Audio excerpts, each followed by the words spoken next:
very pleased to have Kate Burley-Chernis, who's the co-founder of and also CEO of Lately.ai, the world's most advanced social media content generation Sure. platform. Well, 99% of all social content gets zero engagement, big fat zero, which is, that's crazy. Yep. We are bad at communicating, which we all know. ChatGPT just exposed to the world that everyone hates to write, which is I was a fiction writing major in college, so I'm like, Yes. wow, where are we going to go back to grunting at this point? Like, my God.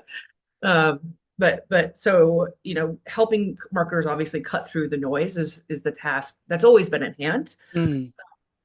The onus on us is obviously much bigger because spam is everywhere. We're allergic to clicking because we've been advertised, ad nauseum. Yep. I think you guys all, will probably remember, but the old marketing adage was the rule of seven. Mm-hmm. A consumer had to hear, watch, Yes. or catch the idea right 7 times Yep. before it sunk in and they made a decision. And now that's 24. So Wow. the quantity still has to be there, but you have to be able to vary your message so that people don't feel like they're just getting attacked, right? Mm-hmm. And you have to do it in a way where you are creating a trustful environment. Mm-hmm. Mm-hmm. So social is so powerful, organic specifically, right? For this reason, the trust is already a given because Mm-hmm. we're assuming that we're real Yep. people. Now we're gonna just ignore, bad things that have happened on Facebook with politics in the Yep. past, but Yep. just let's level set there. Yep. So it's not only cutting through the noise, but cutting through the noise in a way that not only makes people do what you want them to do, buy my stuff, Mm. right? But in my role, it's also evangelize my product because that's a Mm. double, triple whammy, right? I think Mm. I don't know if you know this, John Paul, but we might as well share with everyone to be Yes. a rock and roll DJ. Oh, yeah, I did see that on your profile. So my last gig was broadcasting to 20 million listeners a day Wow. at XM satellite radio before they merged with Sirius. Yeah. Um, so the power of the spoken word was obviously where I lived. Yes. And I started to see parallels between the spoken word and the written word because the only way to make money in radio is in commercials. So I wrote a lot of commercials, right? Mm-hmm. And I noticed that the theater of the mind, when you're engaging in those two activities, reading or writing, I started learning about the behavioral tenets that are involved. And Mm-hmm. they're the same behavioral tenets that are involved when the brain is processing new music.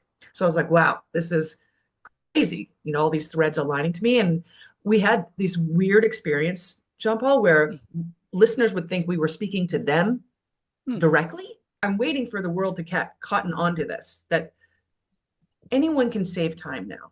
It's Mm. generic. Mm.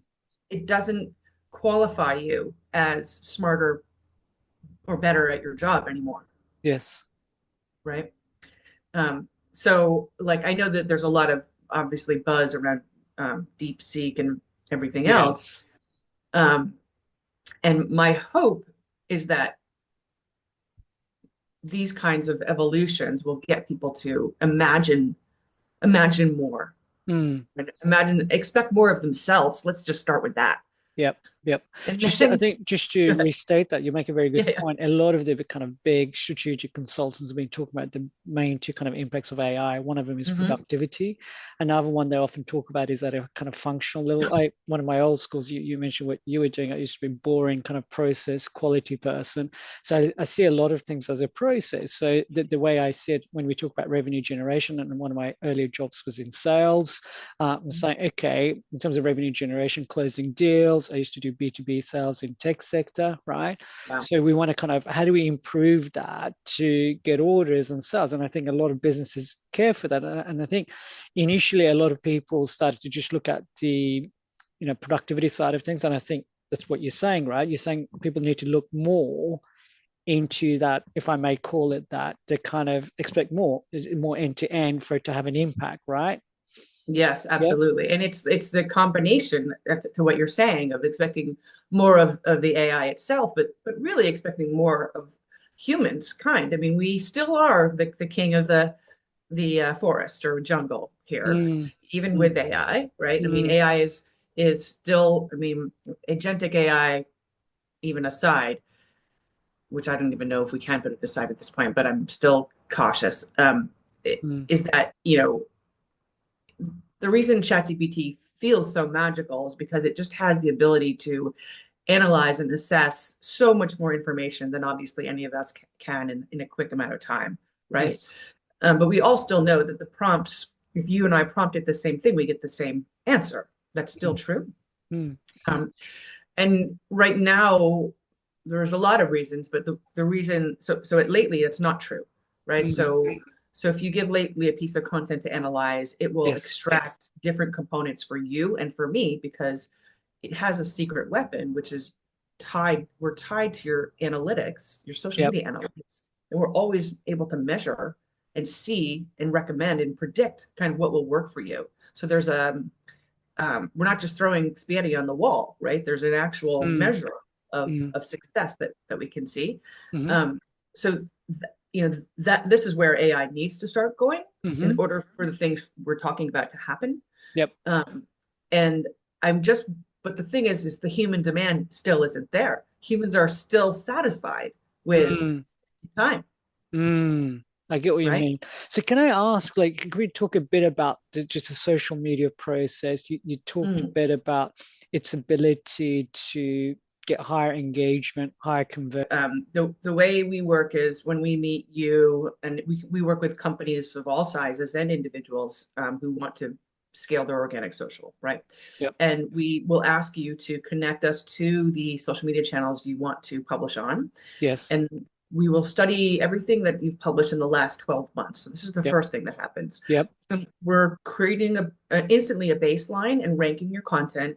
And Yes. we're studying for what performs well for you specifically. We're studying the patterns of the words, the grammar, the sentence structure, the Mm. tone, Mm-hmm. some other characteristics, but figuring out like the DNA of what Mm-hmm. we call John Paul's voice model specifically. Where's Mm. the heart of it here? Mm-hmm. Now, this voice model, once we, this only takes a few seconds to Wow. pull into the product. Yep.